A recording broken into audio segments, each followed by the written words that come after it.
Hello, আসসালামু আলাইকুম। এই যে আমরা এই যে দেশি আম দেশের থেকে আনছে, তাই এখন খাবো। ছোটোবেলা কে কে এই আমের এইভাবে গুঁতা করে খাইছেন? এই আমটা খাইতে অনেক সুস্বাদু, তাই আমি এই গুঁতা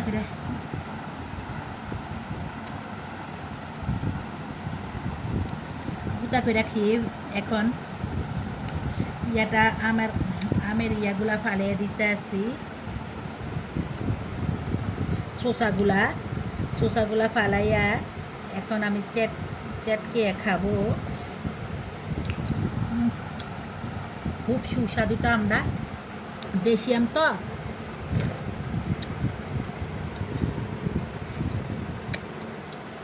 বাচ্চারা খাইতেছে না।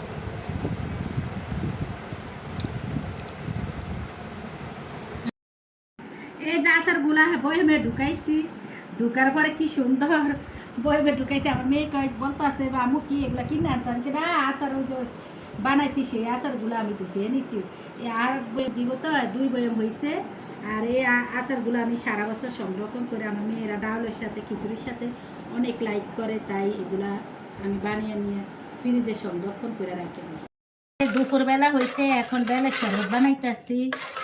গরম লাগতেছে প্রচণ্ড, রান্না করে আসছি এই জন্য, তাই গরম লাগতেছে এই জন্য বেলের শরবত। আর ছেলে স্কুলে পরীক্ষা হলে গেছে, পরীক্ষার হলে থেকে আইসে এই বেলের শরবত খাবে, তাই এক শরবত বানিয়ে রাখতেছি ছেলের জন্য, আবার আমরাও খাবো সবাই।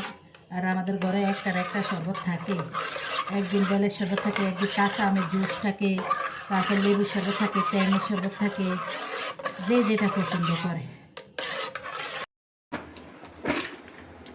এই যে সন্ধ্যা ডিম খাইছি, আম খাইছি, তাও বেলে পেট ভর না। এখন আলু চিপস ভাজছি, রাত্রে এগুলা বেলে খাবি খোলা খাইনি।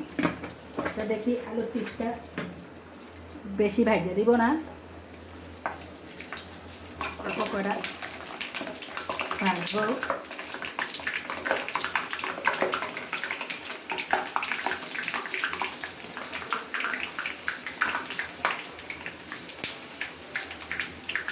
এই যে আলু চিপসটা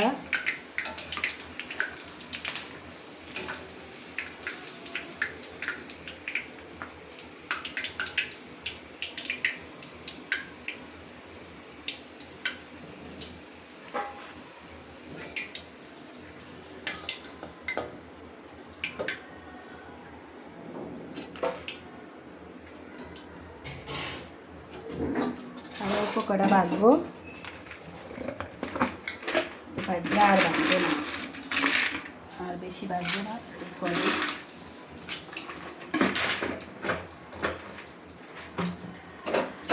এই যে এই আলুর চিপস বানিয়ে আপনারা সারা বছর সংরক্ষণ করতে পারেন। আলুরে প্রথমে সিদ্ধ করে রৌদ্রে ফালাইছি, তারপর আমি বইয়ে ঢুকে একটু বৃষ্টি লাগলে আমি এই আলুর চিপসগুলো একটু খাই। এই দেখুন